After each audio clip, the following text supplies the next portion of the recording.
Hello everyone. अब तक हमने एचटेट पीजीटी फिजिक्स 2017 के पेपर के 130 क्वेश्चन कर लिए हैं। सिर्फ लास्ट 20 क्वेश्चन बचते हैं। अब हम उनको करते हैं। क्वेश्चन है 131 क्वेश्चन क्या है? At absolute zero temperature the average energy of electron is. Here EF क्या है? Fermi energy. हमें क्या पूछा है? एवरेज एनर्जी पूछी है इलेक्ट्रॉन की एट एब्सोल्यूट जीरो टेम्परेचर पर। The Fermi energy is the highest energy that a system of electron at absolute zero temperature will occupy. Fermi energy क्या है?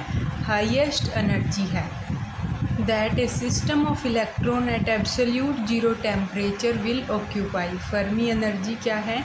highest energy that a system of electron at absolute zero temperature will occupy. The average energy per electron for a free electron gas is 60% of the Fermi energy. जो average energy होती है ना पर electron free electron gas के लिए, important है ये आपको याद रखना है, वो होता है 60% of the Fermi energy. EF का 60% यानी 3/5 ऑफ EF। नेक्स्ट क्वेश्चन है 132 क्वेश्चन, जो कि क्या है?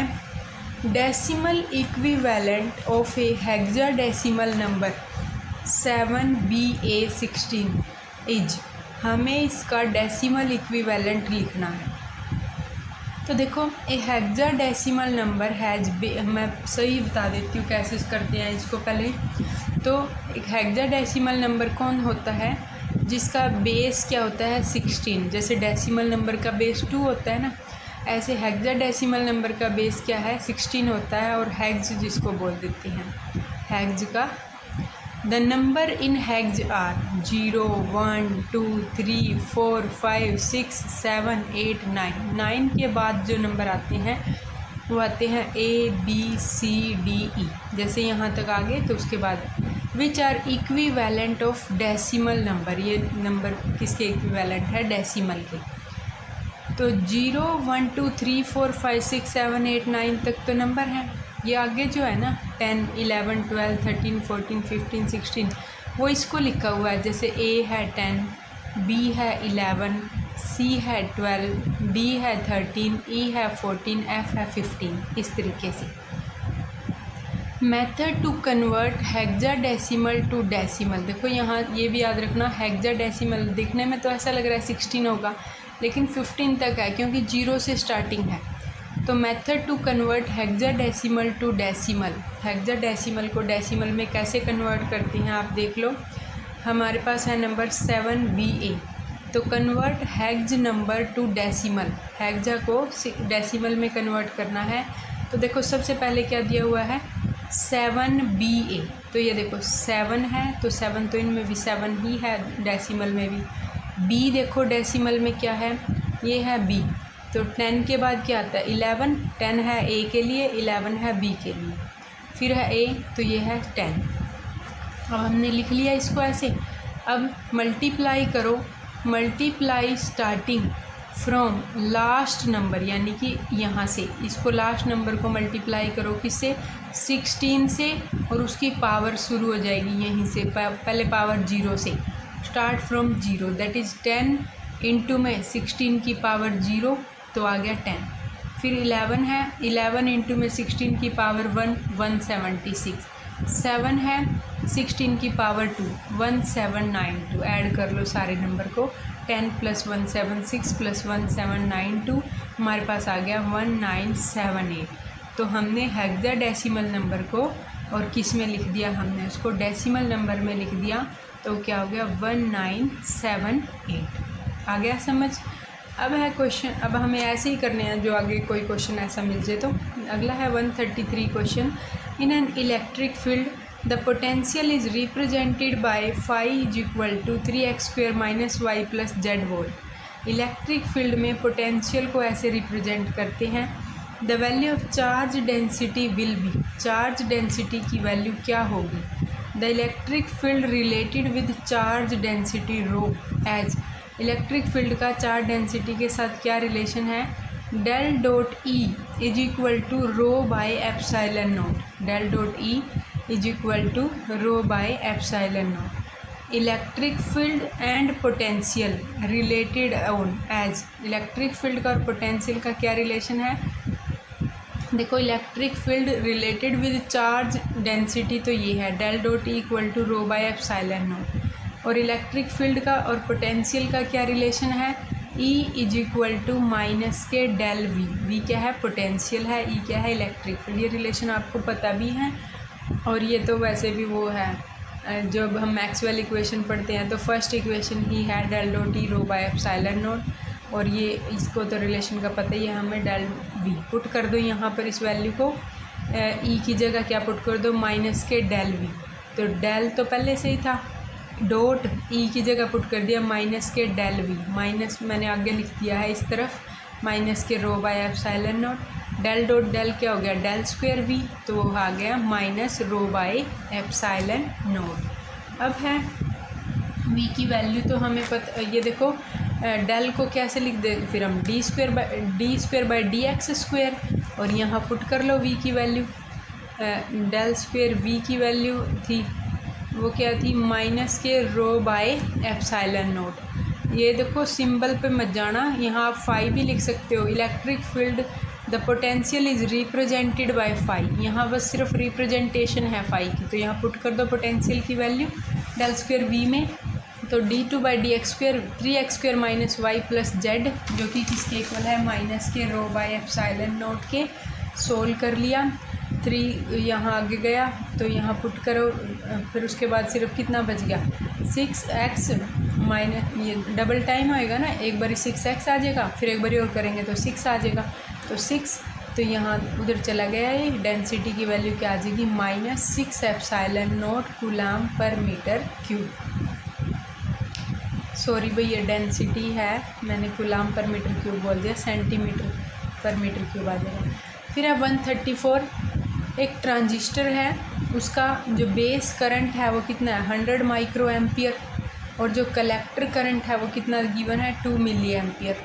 If I B change by +20 micro ampere, I B जो है चेंज हो जाता है कितना +20 micro ampere, when I C change by 0.50 milli ampere, I B जो है वो चेंज कर जाता है +20 से और आई सी चेंज कर जाता है 0.50 से, then H F E will be, तो एच एफ ई की वैल्यू क्या होगी, तो देखो एक ट्रांजिस्टर है आई बी इतना है आई सी इतना है, आई बी चेंज करेगा इतने से और आई सी चेंज करेगा इतने से, तो एच एफ ई की वैल्यू क्या होगी, H F E will be delta I C by delta I B. H F E क्या होगा, क्या होता है एच एफ ई, देखो ये है फॉरवर्ड जो हाइब्रिड पैरामीटर होते हैं ना वो है ये, तो हमारे पास एच एफ ई की वैल्यू हो जाएगी delta I C by delta I B, ammeter का है ये फॉरवर्ड करंट और करंट की रेशियो या यूनिट लेस क्वांटिटी है, तो 0.50 और 20 माइक्रो एम्पियर, तो ये क्या है 25 मतलब बिना किसी यूनिट के, तो ये एच एफ ई क्या है फॉरवर्ड करंट गेन है, मतलब कि फॉरवर्ड करंट गेन। ठीक है, अब अगला क्वेश्चन करते हैं, क्या है 135 question, the coherence time for sodium light of wavelength 5890 angstrom is 10⁻⁻10 second. जो कोहेरेंस टाइम है सोडियम लाइट के लिए वो है लैम्डा, जिसके लिए 5890 एंगस्ट्रॉम है, उसके टाइम है 10⁻10 सेकेंड।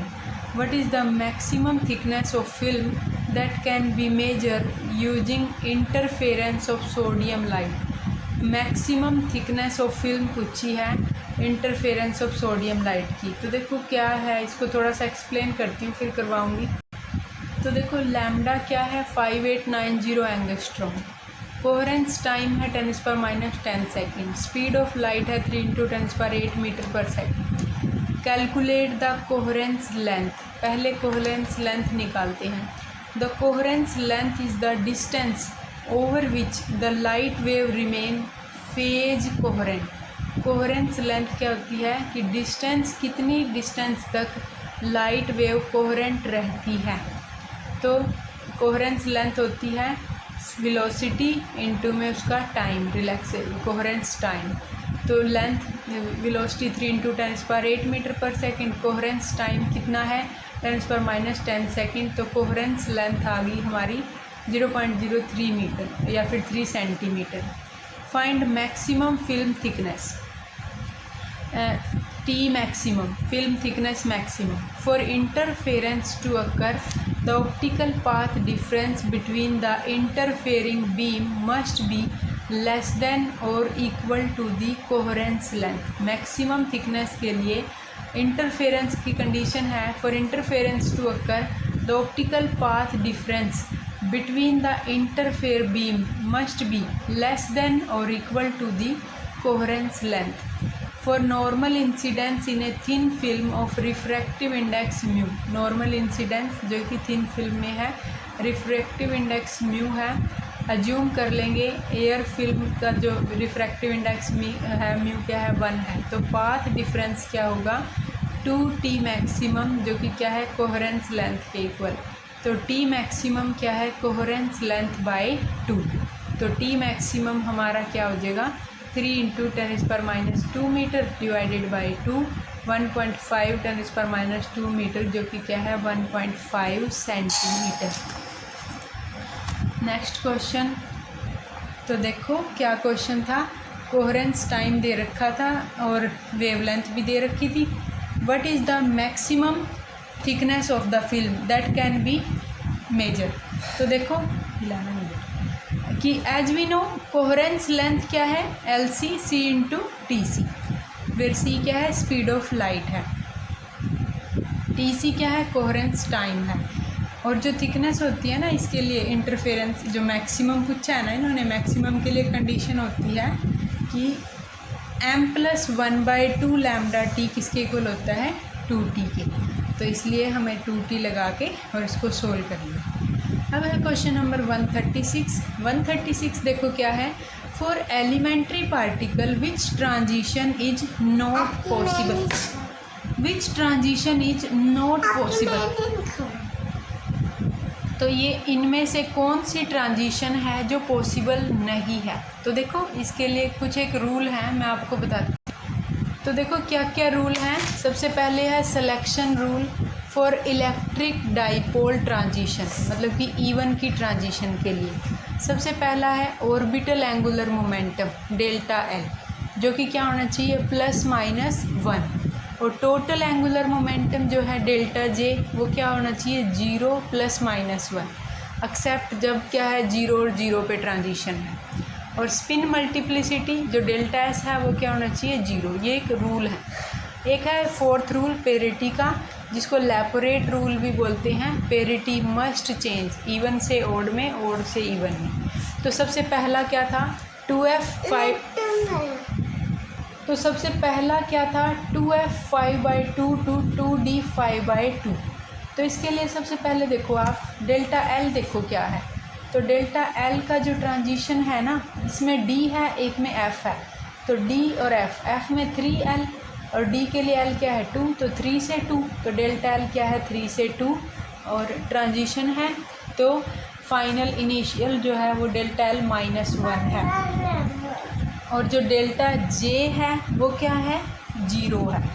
तो इसके लिए डेल्टा जे देखो 5/2 - 5/2 0। तो ये तो पॉसिबल है। सेकंड है मेरे पास सेकंड है जिसु बेटा। तो देखो सेकंड क्या है 2d 3/2 2p 1/2। p क्या है, p के लिए l क्या है 1, d के लिए l क्या है 2। तो ट्रांजिशन है 2 से 1, तो डेल्टा l क्या है 1 - 2 -1, और डेल्टा j देखो क्या है इसमें हाफ से 3/2 -1। थर्ड क्या है हमारे पास 2d 3/2 2s 1/2। l देखो यहाँ पर क्या आ गया, l है ये s 0 था और d के लिए l क्या था 2 था, तो ये आया -2 जो कि पॉसिबल नहीं है। आप खुद देखो डेल्टा l क्या है +-1, ये सिलेक्शन रूल है। तो यहाँ पर वो पॉसिबल नहीं है।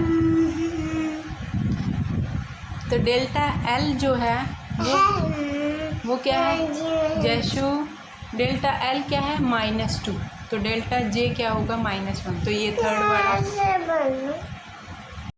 तो डेल्टा जे क्या है -1 है। फिर अगला है 2p 1/2 to 2s 1/2, तो यहाँ भी ट्रांजिशन पॉसिबल है 1 से 0, डेल्टा एल -1, डेल्टा जे 0। भाई इग्नोर करना, अगली वीडियो में। तो हमारे पास इसमें ये वाली भी ट्रांजिशन पॉसिबल है, सेकंड वाली भी, और ये फर्स्ट वाली भी, सारी ट्रांजिशन पॉसिबल है। तो इसका मतलब option third is not possible because it's violate the delta L equal to +-1 and does not involve a change in parity. तो ये था हमारा क्वेश्चन नंबर 136। इसके बाद हम करेंगे अपना क्वेश्चन नंबर 137। तो ये तो हो गया। अब ये ऐसे भी कर सकते हैं भाई, इसके ये बच्चे ना परेशान कर रहे हैं भाई। मैं इसके बाद अगली वीडियो बनाऊंगी, जो बाकी क्वेश्चन बच गए हैं नेक्स्ट वीडियो में करेंगे। Thank you.